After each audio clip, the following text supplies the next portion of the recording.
Good Yontif, everyone. It's wonderful to be here with you in the sanctuary and on streaming in this third year of my term and the last time I will speak to you as president from this bema. I've been called the COVID president, a distinction we could have all lived without over the past years. In addition to COVID, rampant anti-Semitism, the war in Ukraine, appalling gun violence in our city and in our country, high inflation, and the myriad other issues we faced. The last year has been a difficult one for me, as I lost two incredibly important people in my life, my mother and a close friend of 40 years. I've grieved the loss of these two brilliant people and still think of them quite often, as I know I will for the rest of my life. I miss their voices, their sage wisdom, their laughter, our conversations about everything and nothing, just being with them within the shelter of their love and friendship. I'm a regular at Torah study here at RS, and I recently read a Torah commentary about gerotranscendence, the urgent search for meaning by older people. With gerotranscendence comes an increased interest in past generations and a decreased interest with non-meaningful social interactions. Sounds a little like me. Noted geriatric authority Dr. Bill Thomas states that there is, quote, also often a feeling of cosmic awareness and a redefinition of time, space, life, and death. The person becomes less self-occupied and more selective in the choice of social and other activities. Sounds even more like me. Of course, my losses have made me more keenly aware of my own mortality, my need for purpose, my need to lead a meaningful and holy life, and my need to want to be remembered. I've always felt a strong connection to my ancestors, my parents and grandparents, their lives of purpose, and the life lessons they taught me by word and by deed. My parents taught me that I needed to belong to a synagogue, even if I were to choose to attend only on the high holy days. They said it was my obligation to ensure that future generations of Jewish children could have the educational opportunities that I had had, and that all Jews were able to thrive in community. I was once a supporting member of this community, but as I have become more engaged in all aspects of life at RS, and as I felt more financially secure, I became an investing member. I see it very clearly as my responsibility. As you are aware, Road of Shalom today still maintains its important founding principle that no one is refused membership because of financial hardship. You also need to understand that fully 50% of our members pay supporting membership commitments, which are below the sustaining or standard rate of membership. At the same time, during COVID, our membership numbers and revenues have decreased, as some members decided not to make any financial commitment during this period.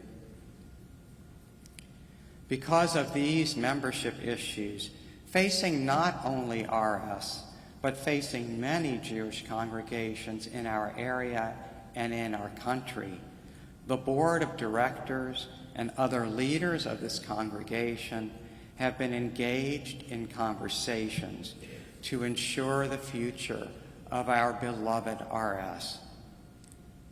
These conversations center on continuing to fund the congregation's visionary work on 4 tracks, what I've called the 4-legged stool. These 4 legs are, first, increasing the number of members and increasing membership revenue. Second, monetizing the facilities, the use of our facilities and our property. Third, increasing the contributions to our temporarily restricted special purpose funds. And last, increasing the size of our endowment to relieve pressure on RS's operating budget. RS continues to have a structural deficit. That is, our operating revenues do not cover our expenses. The Strategic Planning Committee has been working on measures to help alleviate our financial issues and will soon release its plan that will include steps to be taken to bolster all 4 legs of the stool. Leadership has placed a high priority on increasing the size of our endowment. As we've learned from the pandemic, membership revenue, school revenues, and facility rental fees cannot always be relied upon in the same ways as funds from endowment. As you've read in communications from RS, you've seen the banner in the lobby, you've heard at Rosh Hashanah from Susan Clare, we have been focused on the endowment campaign, Keren Or, Ray of Light. With Susan's leadership, expertise, and energy, along with that of many other volunteers, we are now closing in on $10 million from approximately 180 households. We've been excited and encouraged by the confidence, enthusiasm, and generosity of our early campaign donors. They have shown that they understand their responsibility to Judaism and this holy congregation. We need each and every household in this sacred community to rise up and assess your capability, celebrate what RS has meant to you, and show that you understand the need to answer this call to contribute to the endowment of RS, to secure our congregation's future. We need your participation in this campaign. A stronger endowment will ensure the stability, sustainability, and future of Road of Shalom as the only Reform congregation in Philadelphia, so that our congregation remains a center for Jewish life and remains vibrant, enduring, and relevant for many generations.